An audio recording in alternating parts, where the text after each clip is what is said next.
How's everybody this afternoon? How's everybody this afternoon? All right. Okay. Thanks for coming out. We hope the information that we're going to share with you today will provide some answers to you, and if it doesn't, feel free to hang around to get answers that you have questions that you need answers for. Before we start, I want to introduce my colleagues who are here with me. We'll start right here. Rachel Navarro. Hi, Hanson Park. Jim Decker. Jody Brown. Monica Guevara. Marlene Cardozo. And the office staff person? And I'm Humberto, I'm part of the program. All right. And my name is Herman DeBose, and we're talking about the fall admission process so that hopefully we'll see all of your faces in August of 2016. So, this is the admissions committee. The department chair, Dr. Levine, who isn't here with us today, but myself and Marlene. Marlene is a person and a name that you should get to know very, very well. Marlene will provide you all the answers that you primarily need regarding this program. Then we have Dr. Eli Bartle, who isn't here. Dr. Brown is here. Marjorie Chase isn't here. Louis is not here. Dr. Decker is here. Julia Gould is not here. Jennifer Heiningfeld is not here. Sarah, she's here. Katie Mortimer, she's not here. Rachel, you met. Janice, where's Janice? In the hall. Is she hiding? Yeah. Okay. And then Jose Pius. But that's the committee, and what the committee will do will be the ones responsible for reviewing your applications. Okay. So give you a little history, and we'll do this in parts. I will do the first part, and my colleagues will come up and do the other portion of this. The program was developed by Dr. Jean Daniels from the CSUN Sociology Department. There were four of us who were part of this, Dr. Levine, Dr. Bartle, Dr. Daniels, and myself were the first cohort of faculty to come in. Dr. Decker was the first chair of the department, and from there, he helped us get all the appropriate documentation in to start our program. I think that was in 2005 we started the first program. In 2007 we had our first graduating class. Now that class of 2005 is very special to us for the mere fact that during that time our program wasn't officially accredited because we were just starting. And those individuals took a chance on us, and fortunately for all of us, in 2007, we received accreditation. So we're a fully accredited program. And that class, 2005 and 2006, were the ones who helped us get to that next level. And there are a couple of people from those classes who are still part of the program. Now, the first class graduated in 2007, and if you look at that, you'll see Dr. Decker, you'll see myself, Dr. Bartle, and I don't think anyone else. Dr. Brown wasn't here at that time. Dr. Rachel wasn't here at that time. So those of us who were here, and you see Dr. Decker's always looking into the future. You see he's looking like that. He's projecting in where we're going in the future. But that was our first graduating class in 2007. Now, am I still on? Yeah. So admit approximately 200 students each academic year. We have an on-campus and off-campus program, a 2-year program, a 3-year program. We have an online, and then we have College of the Canyons, which is a 3-year program. And will Ventura be, no? That's why it's not up there. Say that again? That's why it's not up there. Okay. Well, we have something in Ventura, but I guess it won't be available to you guys at this time. And I think Dr. Brown said that we have to wait till we have cohorts to go there. And so we are in the 2nd year, so we'll wait for that class to graduate, then we will go to the next year. So those are the programs that are available to you. 2-year, 3-year, online, and College of the Canyons. Questions anywhere? Yes? You said 200 total students Yes. for the full program? And we'll go ahead and take questions at the end. At the end? Okay. We'll have some time to do a question and answer session at the end. This is being recorded, so we want to make sure that we don't capture any of our audience's voices on that recording. Okay. Thank you. All right. So I'll ask Dr. Munch to come up and carry on from there. And then we'll be standing around to help with the question. Hi everyone, welcome. I'm Dr. Mounds. This is my third year at CSUN, and I want to start by telling you a little bit about the orientation of our program. So we're situated in the San Fernando Valley, and our emphasis is really on urban family practice. That having been said, unlike a lot of other MSW programs, we don't actually have a concentration. So sometimes you will be in an MSW program and they ask you to select a very specific emphasis for your trajectory through the program. So like clinical practice, community organizing, policy. We have what's called a generalist approach, in that we're really wanting to embrace the versatility of an MSW degree and everything that you could potentially do with it. And so we're wanting to prepare you to practice on the micro, meso, and macro level. And should you pursue an MSW degree, you will hear ad nauseum about what each of those things means. But in the ovals here are some of the roles that social workers play. So counselor, policymaker, case manager, clinician, advocate, community developer, activist, educator. You could decide you want to pursue a PhD and become an educator or a researcher. So it's a little bit non-traditional, but our idea is that we want to prepare you for the multitude of things that you could potentially do as a social worker. You have to hit the arrow. Got it. So this is just our formal departmental mission statement. So the mission of CSUN, Department of Social Work, is to prepare professional social workers to promote the well-being of individuals, families, and communities in the urban setting. So we teach students research-informed knowledge, values, and skills to prevent social, emotional, and behavioral problems, improve the well-being of individuals and families, and support the recovery process. We also prepare students to develop programs and policies which build on the strengths of urban families, and to empower and be relevant to the needs of multinational, multi-ethnic, multicultural San Fernando Valley and its surrounding communities, and to advocate for a diverse and just society. We have a really strong social justice emphasis within our program.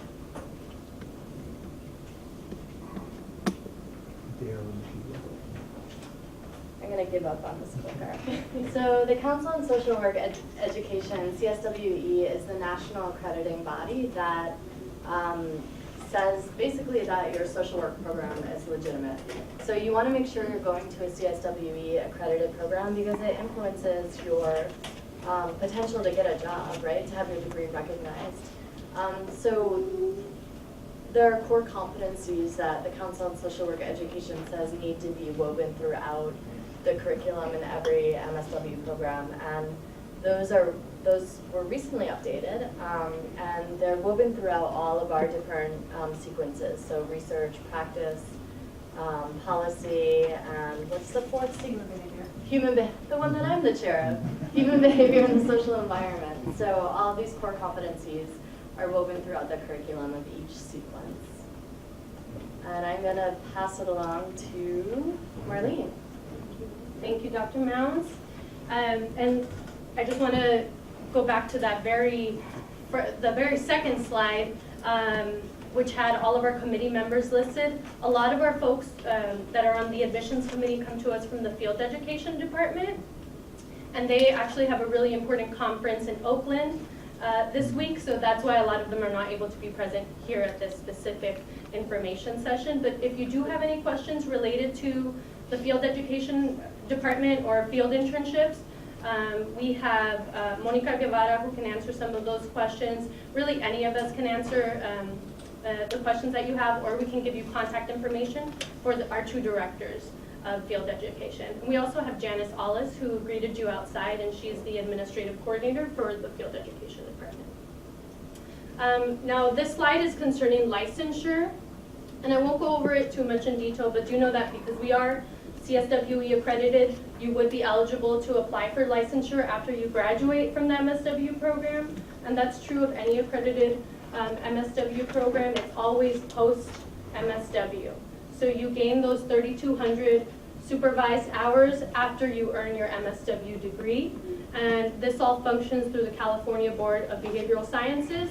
If you decide to go out of state or international, then you would have to go to that governing body and see what those requirements are. Specifically for the state of California, that would be your website there. There are additional courses that you may have to take, and those courses usually consist of, just depends on the specific area that you're looking at, but it can be a 10 to 15 hour online workshop or something that you take over a weekend, and a lot of the times the agencies that you work with will offer those courses, if it's not already met with our curriculum.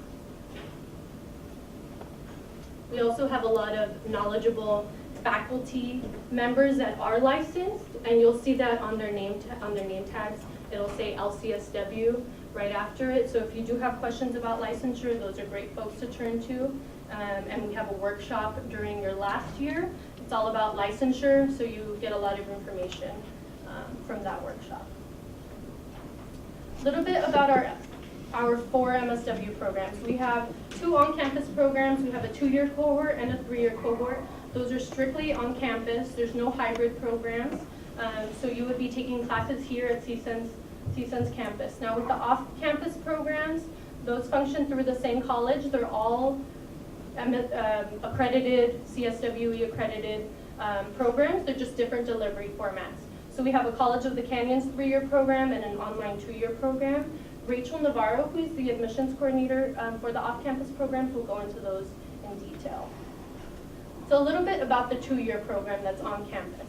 You're taking 20 classes, a total of 20 classes. That's adding up to 60 units. So that's 15 units per semester. It is a very intensive program because you are taking a full caseload of, or full 15 units per semester. There are no summers involved in the 2-year on-campus program, so you would be here for fall and spring semester your first year, have that summer off, and then come back to us for fall and spring, and graduate in the spring. With the first year schedule, you'd be on campus on Tuesdays and Fridays the majority of the day, and your second year, you're switching to Tuesdays and Thursdays, and you can see the specific dates there. If you all have a brochure that you picked up in the front, you will see that we list all of those cohorts there. I'm a fan of taking notes next to, or on something that has information, so if you all want to take notes on that, you're welcome to. Please also know that I will email this to everyone, so you don't have to write furiously. I'm going to go ahead and email this PowerPoint to everyone, so you'll have this information in the next day or so. Field requirements. Your first year, you would have a required amount of 16 hours per week, and your second year would be 24 hours per week. So you need to make sure that you set aside those hours specifically for your field internship. Like I mentioned before, we have an entire Department of Field Education, and Monica will be going over the Field Education Department and internship requirements. So you don't have to go out and find your own internships. We have contracts with plenty of agencies around this area, and actually our online programs even have contracts with international agencies. Tuition for the on-campus 2-year program is $16,500, and that's specifically for California state residents. If you are not a California state resident, you'd be able to click on that link there, and that will give you your specific amount. On-campus 3-year programs, you'd be taking those same required 20 courses, so the curriculum remains the same for throughout all 4 of the programs. It's just the difference in delivery format and the difference in the way that it's broken up because of the number of semesters that you're participating in the program for. So with the on-campus 3-year program, it's a total of 8 semesters, and that includes summer sessions. So that's something important to note with the 3-year program. It does include summer sessions. The class schedule takes place in the evenings, so you would have class on Tuesday and Thursday evenings. Specific times are listed up above. Some of these courses also include Saturdays. It's very rare that you have a Saturday course, but if you do, it would be a maximum of 4 Saturdays per semester. Field requirement for the 3-year program is 16 hours your first year and second year.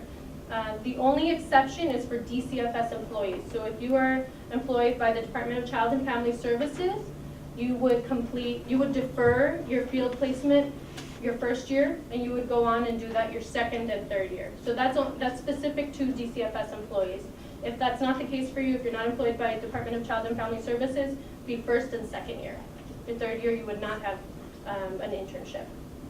Tuition is $27,500, and again, that's for in-state residents. If that doesn't apply to you, then you would be able to click on that link, and you would find what your tuition is.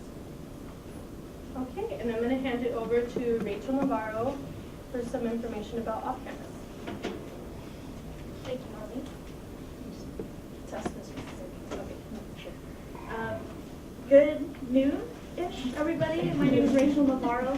I work with mostly the online and off-campus students, but I'm part of this department, so a lot of times I'm also at many of the department-wide events. And so I'm just happy to see everybody here today. Hello to those watching at home. I'm going to be talking about the off-campus and online cohorts.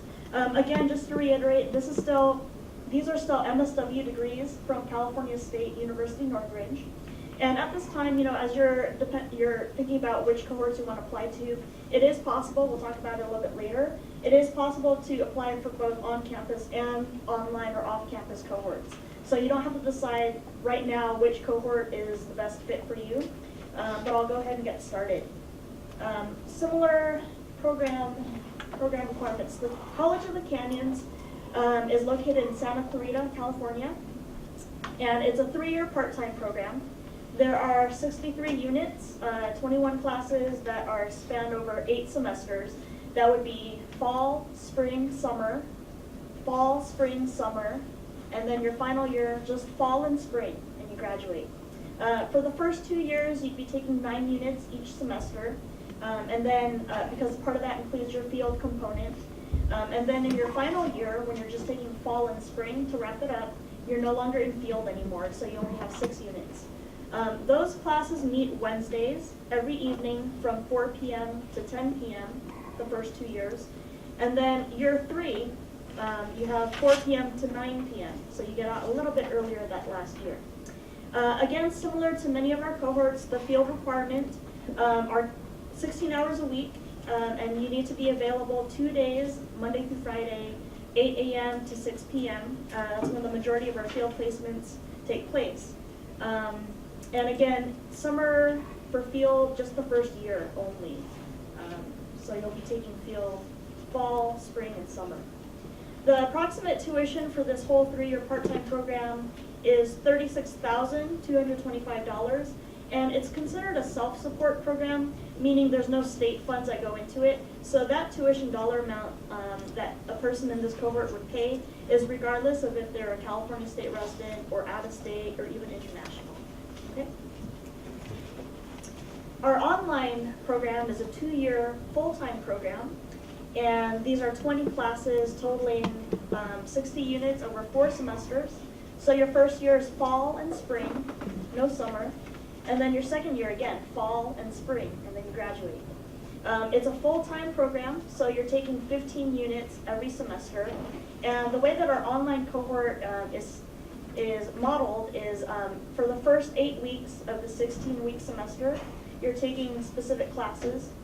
You have your field, and you have 2 classes that you're taking, and those wrap up in 8 weeks. And then the next 8 weeks, you're taking 2 other classes, and then you still have your field going on. So a lot of our online classes, like I said, are 8 weeks in length. So it is fast-paced, rigorous, but all of our programs are, it's graduate level, and Master of Social Work degree. So the way that our online classes work they are what's called asynchronous. So that means there's not a specific time of the day or day of the week that you need to log in and get on to be on class. However, we do let you know when your instructor is teaching their live Collaborate session so that you can go ahead and log in and be live and interact with your instructor during that time if you wish. Otherwise, it's your responsibility to watch the recorded session, in a speedy amount of time during that week so that you're still keeping up with all the assignments and the coursework.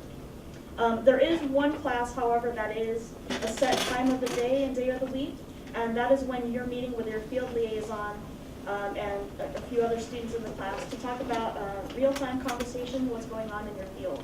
So that usually you know what day of the week and time you're supposed to log in for that. And it's usually about 45 minutes for that session every week. Again, the field requirement, even if you're in the online program, there is that field requirement 16 hours a week. That's again being available 2 full weekdays, Monday through Friday, 8 a.m. to 5 p.m. or 6 p.m. And then the tuition for this cohort is approximately $41,700. Again, it doesn't have anything to do with California State residency. Everybody who's in the online cohort would pay that amount. And then I'll also mention that a lot of our instructors who teach for the online cohort, as well as our off-site cohorts, are same faculty who teach here for our on-campus program. So a lot of our faculty teach here on campus, and then they go online and they teach another class, and then they go to COC or Ventura and they teach another class. So you're getting a lot of similar faculty. It's definitely identical to content. And a lot of the people who are in the online program who enjoy it because they can, well, they're online and they don't have to drive or commute to campus. So there's a website there, and I also want to mention that the director of our online and off-campus programs is here, Dr. Jody Brown. I think she's going to speak a little bit later, but she's also a name that you want to note if you're interested in the online and off-campus program. So I'm going to pass this off again to Dr. Metz. Thank you.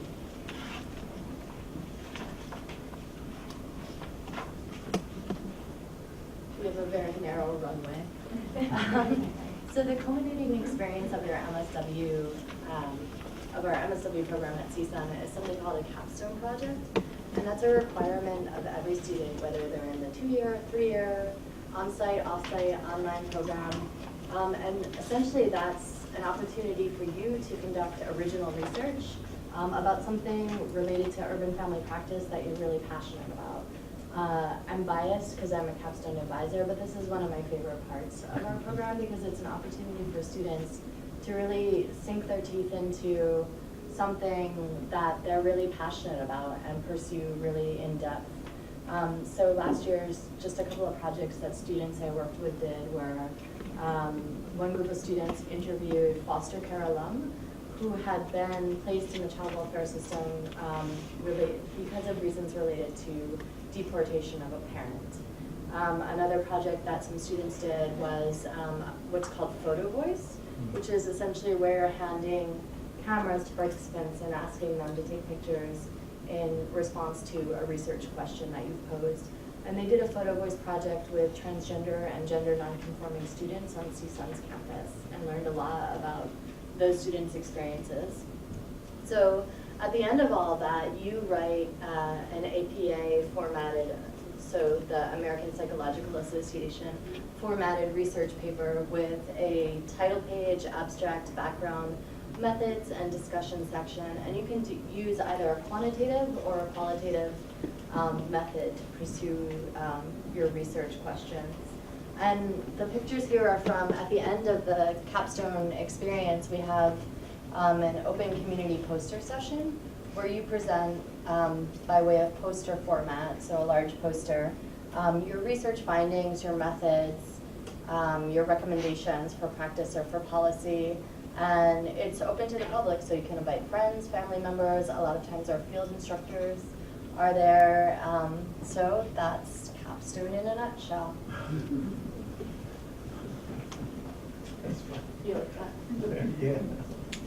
Hello. My name is Monica Guevara, and I want to welcome you to orientation, and I hope that after today you will fall in love with us. Okay, so I might need help with this. Do we wink? When we... The keyboard's gonna work. Great.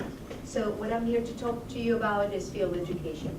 So our profession started with apprenticeship, right? So we would learn from the women that usually there were many women at a time doing social work.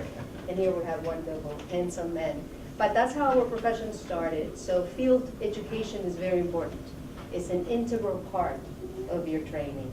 That's where you hopefully take all the literature that you have been learning and acquiring, all the things that your professors are telling you, and then you go there to your agency and practice. It's a wonderful, empowering, but scary process, but everybody survives it, right? So here it is.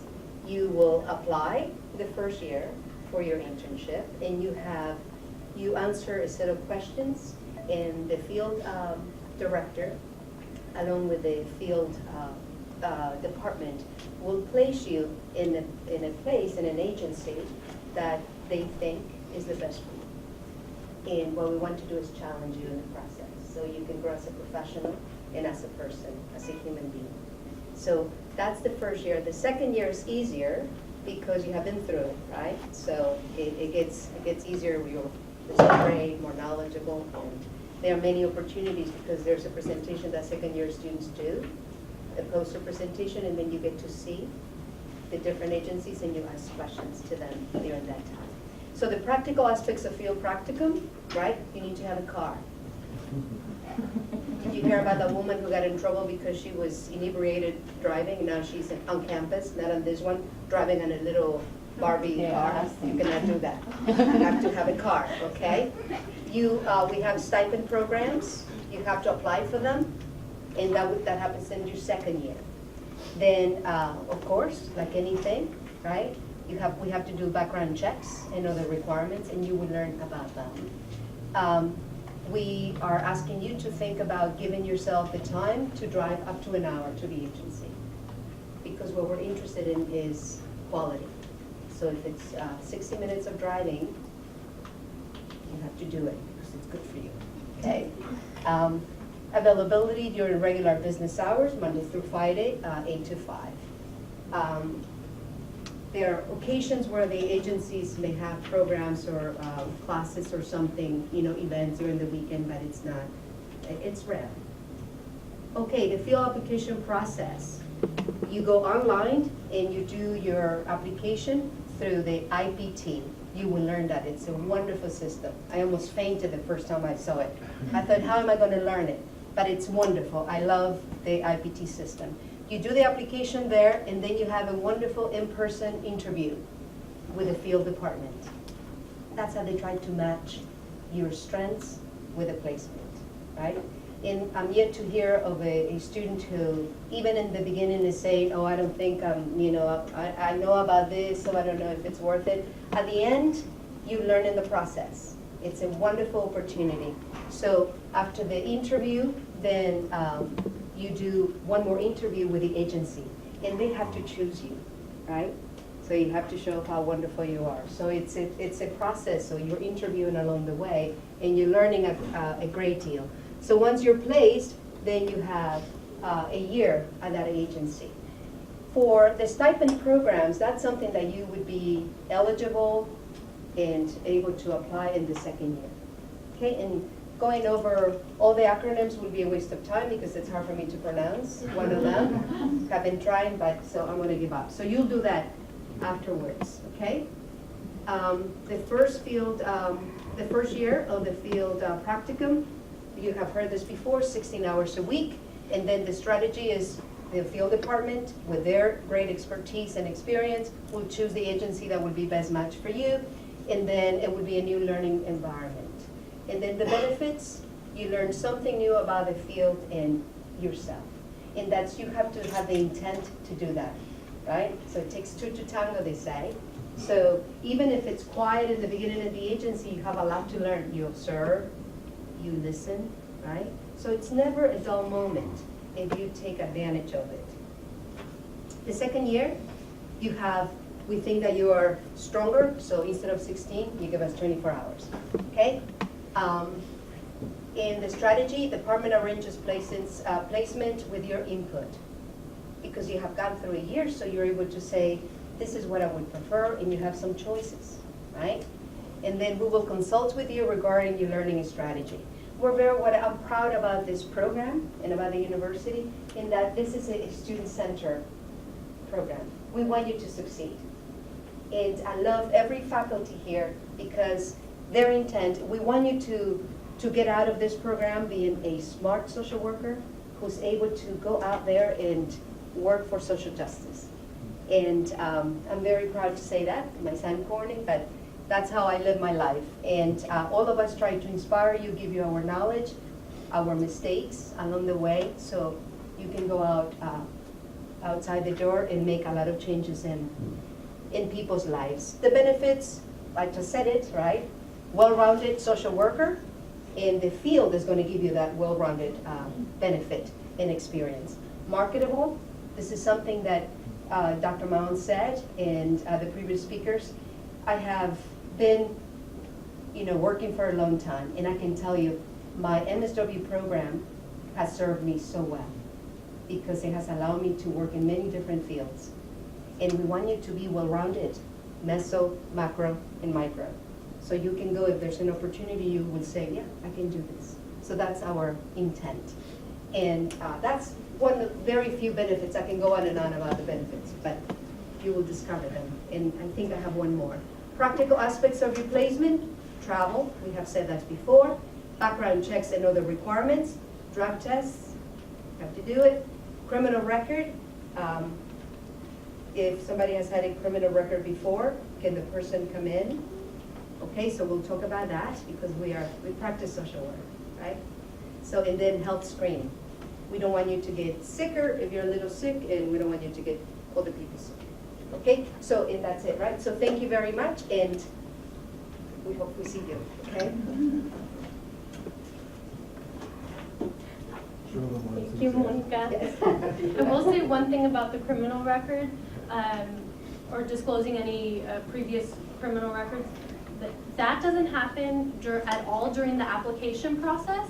We don't ask that on the application to the MSW program. The field education does need to know that, because if they are sending you out on interviews with agencies, some agencies do not accept certain backgrounds, certain criminal backgrounds. So we want to make sure that we're setting you up for success and not sending you out on agency interviews where you clearly wouldn't be able to be placed there. So that's something that's disclosed solely to the Director of Field Education. It remains confidential, and again, plays no part in your application process. We don't ask for it at all on the main application. This entire process of field education happens once you've been admitted into the MSW program. So this is all great information for once you've been admitted and gives you insight into what the process is after you've been admitted, but the actual admissions process I will go into now. And I know Dr. DeVos introduced me, but my name is Marlene, and I'm the admissions coordinator for the off-campus programs. I am here to try to make this an easy process for you. I know it can look slightly overwhelming, and we have a 2-page checklist, which can look a little scary at first. But we really try to get all of our information up on that checklist. And if you've been to our main website, which is just www.csun.edu/MSW, you'll click on the prospective student section, and you will see our application checklist for fall 2016 already available. Okay, so I'll go in detail into each of those items that's on that checklist. But please know that the first item on there is the CSU mentor application, and that will not be available until October 1st. That's just a CSU-wide policy to have it open on October 1st. Now, university requirements. The first requirement on there is to have a bachelor's degree from an accredited university or college prior to fall 2016. We say prior to fall 2016 because we do know that some folks take courses over the summer. And if those are for your bachelor's degrees, you would still be able to apply to fall 2016 admissions, but you do need to have that completed bachelor's degree by that date, by August. It's usually the 3rd week of August that we start our fall semester. You do need to have, and this is a university requirement again, you need to have at least a 2.5 cumulative GPA for your bachelor's degree, or a 2.5 in the last 60 semester and 90 quarter units of that degree, okay? The department prefers above a 3.0, but do know that we have a holistic process when we look at an applicant, so our admissions committee really prides themselves on that. We're not just looking at your GPA. So if you are below a 3.0, we still please encourage you to apply. As long as you meet that 2.5 minimum requirement, we will be able to read your application. We're asking for a lot of items, and I'll go over each of those. We look at those thoroughly when evaluating each of the applicants. So we're not just looking at a GPA when we look at each of the applicants. Let's see, if you are under a 2.5, which is a common question, we do encourage you to go back to either a community college or whatever campus you went to for your undergraduate degree. And you can take courses to boost the last 60 units of your GPA. You cannot change your cumulative GPA, the GPA that you graduated with your bachelor's degree with, but you can change your last 60 units. And if you have that above a 2.5, you are eligible to apply. And those courses need to be in the social and behavioral sciences. If you have any specific questions on that, I can answer those after this info session. And last item on there is be in good academic standing at your last institution attended.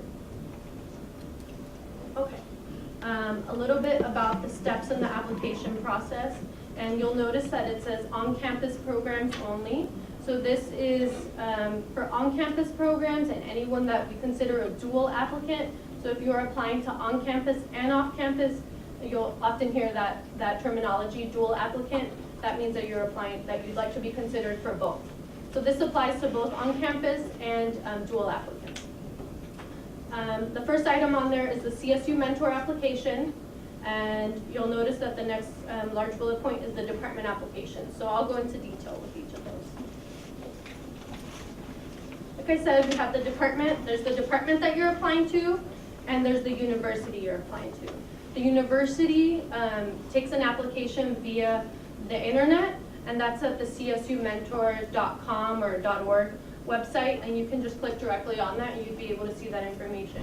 Now, if you log on to that anytime before October 1st, you'll notice that the fall 2016 admission cycle for the MSW program is not open, and that's because, again, it doesn't open until October 1st. So everyone's eager to pay the $55, but you can't do it until October 1st.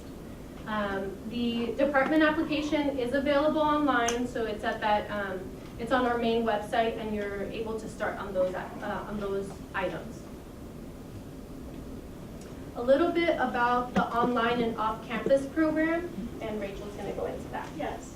Okay, so as Marlene mentioned, as she goes through this application process, she's talking about mostly on-campus and dual applicants, people who have interest in both on-campus here at CSUN and either online or off-campus. So, but if your main objective, your top choice cohort is only online or COC, then you do not want to do the CSU mentor. There's actually another set of instructions that you want to follow.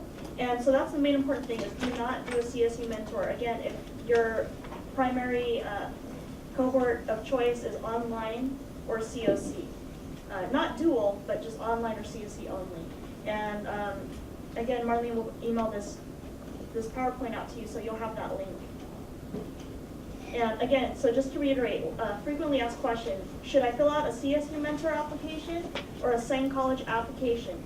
So you can see if you have interest in on-campus only, in the first part of it, then you should do the CSU mentor application, and you should follow the instructions on our department website. There's a link right there. On the other side, in the blue area, if you have absolutely no interest in on-campus cohorts, so you're interested in online or off-campus only, then instead you submit a same college application, and there's a different link, different set of instructions. We have identical items that we ask for the application, but again, a different set of instructions, different version of the forms and that sort of thing, and even a different mailing address where you would send some of these application items. However, if you have, in the middle, interest in on-campus and interest in online or off-campus, then again, you would follow the arrow, and there's the Department of Social Work website. Okay, hopefully that clears it up. We're around if you have questions. Rachel made this Venn diagram in hopes that it would clarify a little bit more, so I hope you all are visual folks. But again, we will be here to answer questions if you have any.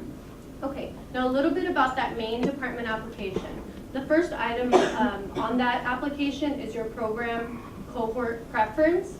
And as Rachel mentioned, and I mentioned before, you can be a dual applicant. So you don't specifically have to choose 2-year, 3-year, online, or College of the Canyons. If you really have an interest in a couple of those programs, you can go ahead and check those off. You'll notice that outside, and also this is all on our main website, so you can look at it there. But if you would like to look at it right away, right after this info session, there is a nice binder outside that has all of the items, all of the application items. So you can take a look at it and kind of get a visual from what I'm talking about here. So you can go ahead and check off that you have an interest in the 2-year, if you strictly are interested in 2-year, 3-year, if it's strictly 3-year. You can choose either with a preference towards 2-year or either with a preference towards 3-year. There's another box that says, would you like to be considered for any of the off-campus programs? You can go ahead and check off online or College of the Canyons if you are interested in one of those. Okay. Now, let's say you are admitted to the programs. At that point, you would have to make a decision and select one. You can only select one cohort, and you would complete the entire MSW degree with that cohort. We don't have a process where you can switch from one cohort to another cohort. So you would have to choose one cohort when you are admitted. The department application does have some basic applicant information, so name, address, those sort of things. One of the really important things on there is your CSUN email address. A lot of you are probably students on campus, so you already have a CSUN email address. If that's not the case for you, do know that 2 weeks after you send your CSU mentor application, you'll receive an email address and a student ID number in the mail. So that's something important to know. Emergency contact information, academic history, prior graduate social work school or program, if that applies to you. So those are all items that are on the department application. It's a fillable form, so you can just type that all in. There's an applicant contract, and this has a lot of stipulations around field education, so you want to make sure that you read through it thoroughly. Some of the items on there ask you to initial on the left and then sign down at the bottom. And what this is to make sure that you know that we have field education requirements. 16 hours your first year if you're doing our 2-year program, 24 your second year. If you're doing any of the 3-year programs, it's 16 and 16. So this applicant contract goes through that, and you can initial and sign. I always encourage students to make a copy for themselves. It is a contract, and you are signing it, so make sure that you send us the original, but keep a copy for yourself. Recommendation packets. We do require 3 recommendation packets, and it says packets, not letters, because it's not just the letter of recommendation that we require. We also have a questionnaire form, and then just a basic recommendation form. So there's 3 items that need to be in this packet. You would ask if you've been out of undergrad for less than 5 years, you would ask your 2 academic recommenders and 1 professional. If it's been more than 5 years, then you can go ahead and ask a total of 3 professional or any combination of. We kind of leave it up to you to decide. These need to be in a signed and sealed envelope with a signature on that envelope flap. That's just to keep the integrity of that letter of that recommendation packet. And again, it has 3 forms on there. The recommendation form is a fillable form, so you can type in your information up at the top, your recommender's information down at the bottom, and then you need to sign and date. The second form is the evaluation or the questionnaire form, and they go ahead and fill that out. Your recommender would fill that out for you. And the third is a recommendation letter, which preferably is written on letterhead, and that comes from your recommender. You don't need to see any of these items. They just need to go in that signed and sealed envelope. They hand that to you, and you put that in your department application packet. So that's just one more item to add on there. And as always, no relatives, no friends for those recommendation packets. And in terms of academic, I get this question often. What is an academic recommendation packet? Well, an academic recommender would be, it could be a professor, it could be a graduate level TA, it can be an academic advisor, it can be a department chair. Any of those would work for the academic. And professional can be from either a paid experience, an internship, or a volunteer experience. In terms of transcripts, if you are not a CSUN student or graduate, then you would need to send, or or I should say, if you're not a CSUN student or graduate, then you would have to send your transcripts over to admissions and records. If you were a student here, they have those already. They have them over at admissions and records. You do not need to resend those. If you've taken anything from the point of graduation, then yes, you would have to send that over. So if you took anything after you graduated from CSUN, you would have to send those transcripts over. But everything else, they should already have in admissions and records. Those need to be official transcripts, and those can either be mailed to admissions and records. You'll notice that on the checklist it has their exact address, or you can walk them over to Byranian Hall, which is not too far from here. And then in terms of the department, we ask for unofficial transcripts, and we ask for a GPA worksheet where you calculate your last 60 semester units or last 90 quarter units. The reason that we do this is that we want to hopefully save you a little bit of money and not have you order 2 official transcripts. So the department will accept your unofficial transcripts with the GPA worksheet as long as that's accurate. And there's a stipulation on there that's, again, that states that it's accurate. So please know that you should really try your best to make sure that that's calculated correctly and just go strictly based off of what's on your transcript. Okay. In terms of the resume, on your resume you can put down any paid experience that you have, volunteer experience, or internships in the field of human services, any leadership experiences that you've had, if those are, if that's something that you did while you were in school, or if you're part of any organizations, professional organizations, if you've had any trainings, those are all great things to put on your resume. Keep in mind that we do ask for a maximum of 2 pages, and we have the formatting requirements there. One very important thing for the resume is to make sure that you put down the dates. So the dates of that specific experience and the number of hours per week. That's really something that we're looking for, is the number of hours per week. So please make sure that you include that. And that's not on a traditional resume, but for our specific admissions process, we do need to know how many hours per week for each of those experiences. Personal statement. Our personal statement questions are available, again, on that same checklist. You have six personal statement prompts, and it's a total of 5 to 7 pages. The way that you would format this is that you would have number 1, so you would type out number 1. Let's say it's, why do I want to be a social worker? Right under that question, you would go ahead and type out your response, then move on to number 2, so type out that question, and then move on and have your response. It's really up to you as to the length of each of the questions. It doesn't have to be the exact same number of words for each of the responses. It's whatever it takes to basically answer that question fully. We leave that up to the applicant, but do know that it's a maximum of 7 pages. And we have certain formatting, specific formatting that we'd like for that personal statement. This is a really big portion of your application. This is something that the admissions committee reads. In fact, 2 people read it. So this is something that we really take into account. So we encourage you all to take a lot of time on it. That's one of the reasons that we actually opened our application up a little bit earlier this year. We normally have it open on October 1st to coincide with CSU Mentor. This year we decided to give applicants a little bit more time.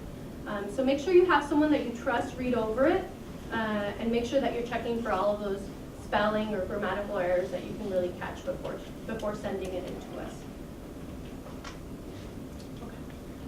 Other requirements. So we do have some testing requirements. The first is a GRE. I know the GRE can be a little bit scary. Do know that this is a requirement for any applicant that has a cumulative GPA that is under a 3.0. Okay? The second thing I will add is that this requirement does not have to be met until October 1st of 2016. So that's not this year, but October of 2016. I always encourage students to hold off on taking this. We don't use it at all in terms of our review of an applicant. So if you are under the 3.0 and you definitely have to take it, but I wouldn't recommend taking it now. I would recommend holding off. If you are admitted into the program, then you can go ahead and register for it, take it over the summer, you have some time to study for it, and then come to us in the fall and send us those scores. So that is something that's acceptable. Okay, so this is nothing to panic about now, and you will have time to study for this once you've been admitted. The writing proficiency exam is a requirement for anyone that graduates from a CSU campus. So if you are graduating from CSUN or another CSU campus, you don't have to worry about this. This is already taken care of. If you are not, then this is it's a simple writing exam that they administer to undergraduates as well as graduates. It's anyone that graduates. So even if you're at the PhD level and you're at a CSU campus, you have to take this. It's a $20 exam, and there's more information if you click on that link. It's not as extensive as the GRE, so extensive or expensive. So it's something basic that you just need to take once you're here. Again, the deadline for that, October 1st of 2016, not something you need to worry about now or throughout this application process, something that you can do once you've been admitted if you do need to take that exam for either of these exams. International students, if you're an international applicant, you do need to submit your TOEFL scores. Specific score requirements are listed there. We do need an affidavit of financial support, official transcripts that are translated. And again, I'd strongly encourage you to contact everyone has a specific, depending on your last name, you have a specific advisor over at international admissions. So if this applies to you, make sure that you contact them right away. We have two deadlines. The first is a preferred deadline. On this preferred deadline, you would submit your entire package. So that includes everything that we've gone over in the department application in one envelope. And it would have the checklist up at the front. You would make sure that you check off every single item and sign down below certifying that you've included every item required. If you are missing an item, unfortunately we are unable to read your application. So we really try to encourage applicants to use that checklist to just confirm one last time that they have every single item in that envelope before they hand it to us. And we're located in Sierra Hall 208. If you'd like to walk it over to us, or you can find our address on that checklist. If you are mailing it to us, then it needs to be postmarked by December 1st to meet the preferred deadline. What the preferred deadline does is it usually means that if you move on to the second step in the admissions process, which is a group interview, you would usually be able to have an earlier date for a group interview, and it could lead to an earlier admissions decision. So we always encourage students to apply for the preferred deadline. In terms of contacting you for these group interviews or to confirm that we have a complete application, that all goes through the CSUN email address. So as soon as you do receive that email address, you want to make sure that you register for it, change that password, and are checking it consistently. You can also have it linked up to your personal email address, so it makes the process a little bit easier. But we only send correspondence to that CSUN email, so please, please, please make sure that you check it. Because if you do get that offer for a group interview, but you miss the date, then that's something that we wouldn't be able to really work on because you didn't check your email. So there would be no way for us to contact you if you were not checking that email address, so that CSUN email. If you have any questions about the email, you can contact IT. If you call our office, we're happy to transfer you over to IT. And we have a final deadline of January 14th, 2016. Again, that same complete application, we need everything in that one envelope, and it needs to be submitted to us by 5 p.m. On the 14th if you're submitting it to the office, or it can be postmarked by the 14th. In terms of an admissions decision, that is going to be on or before May 15th. At the very latest, you get a decision on May 15th. And there's that CSUN email. Okay, and Dr. Brown will be talking about some of our CSUN MSW. Hi everyone. So once you're admitted, what happens? Now that was all of the how to get admitted stuff. This is the fun stuff. We've got graduation, Capstone Projects. Dr. Mounts talked to you about Capstone Projects a little bit, Diversity Day, Social Work Society, and all sorts of other fun things. At graduation, this is where you'll be in 2 or 3 years. Fun pictures. I don't know what I'm supposed to say. We have a small hooding ceremony that hopefully we'll get to keep doing in addition to the large graduation. I know you've probably all heard stories, or if you're a part of CSUN already, they're the big, ginormous graduations. The MSW program, we're really, really proud. We've been able to offer a smaller, more intimate hooding ceremony. We encourage our graduates to attend both ceremonies. And the hooding ceremony is really lovely. It's just for our MSW family, and we actually will put the hoods on students, and it's a chance for parents and family members and children to cheer their graduates, and for their graduates to thank their supporters, because you are not doing this alone. You are definitely doing this with support. You need that. Social Work Society, this is fantastic. It's student-run, student-driven. There are lots of leadership opportunities here once you become a student. Umberto, are you part of SWS? I know Antonio is. Yes, Umberto can answer more questions about that, but I strongly encourage all students to join Social Work Society. They raise money for lobby days and for their Working on Diversity Day, and sort of it's an extraordinary organization, and like I said, an opportunity for leadership, which always looks good on a resume, and is something that is a way for you to give back to the program in addition to having the program provide education for you. Diversity Day, this is our annual day-long event, happens on a Saturday. We have guest speakers come in, we have breakout sessions. It's an extraordinary opportunity for all of our cohorts to come together. We ask our 2-year, 3-year, our off-site students to attend and come together and discuss something, a topic or that we haven't necessarily had a chance to cover in as much depth in classes as we want to. So we've had LGBT issues, critical race theory, immigration, health and wellness. I think last year was recovery. I don't know what the plan is for this year, but it's always, who does? It's right up there. It's up there? Where? The flyer. The flyer. Oh, yeah, okay. Environmental inequalities. Okay, legacy of colonization. I could read the flyer. Next time, just say that. Anyway, that's what's happening this year on February 6th, 2016. We have not opened this to the community to date. At this point, we keep this just for our CSUN students. We have around 300 or so participants between students and the speakers that are attending. So it's an extraordinary event, and one that I hope we get a chance to participate in.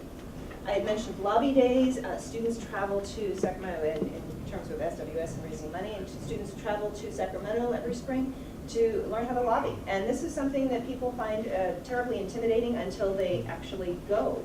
It's, again, another wonderful opportunity for you to see and experience social work from the macro side, where you're going and there are bills that are chosen, usually 3, I believe, and students are taught not just from CSUN, but from Bakersfield, from Long Beach, from social workers from across the state descend upon Sacramento and to lobby to have bills passed and to meet with their congresspeople and to explain why we think that this bill should be passed or why we think something's important. I think last year we had something like 50-some students attend. The year before that, so again, 50 to 60 students were attending from all of the different cohorts. And the one thing that I kept hearing from the first-year students was that, oh gee, there's the second-year students, oh gee, they had such a good time, they wish they had done this their first year as well. I think sometimes you come in your first year and you're thinking, well, no, I'll do that next year. Again, if you're admitted and you're part of our program, I would strongly recommend that you consider attending lobby days. All 3, either both or all 3 of the years that you're here. And then Dobson Talks, Professor Pius started this, watch a documentary film on a topic and have discussions about it, and popcorn and pizza. These are usually held at night. So he's had a bunch of different documentaries that students have explored and have talked about together. So it's a movie night with your friends, something that has some sort of meaning. Lunch and Learns. This could be a Lunch and Learn. Okay, Lunch and Learn happens on Tuesdays. That's the day that all of our stateside students have in common. Remember, you have Tuesdays and Fridays your first year, and Tuesdays and Thursdays your second year. So Tuesdays, your students are free from 12 to 2, and 3 times a semester we have a Lunch and Learn. It's a chance to bring your brown bag lunch and learn about something or participate in something that you might not have, again, experienced in classes, or that might add to some of your classes. I know we did, I was laughing with the mindful meditation. We actually had somebody come in and conduct a mindful meditation session with us. I think it was the best Lunch and Learn I'd ever attended. And we've done grant writing. It had Dana Garcetti-Bolt, the mayor's sister, come in and talk about state prisons. She's actually a lawyer working in the state prison system, and so she came in and talked with us about the role of a social worker in the state prison system and how that would all where that could look. We've had jobs, licensure, and all sorts of different opportunities. It's another opportunity for students to get involved in a leadership position, because Dobson Talks, this isn't something the faculty are coming and saying this is what you need to do.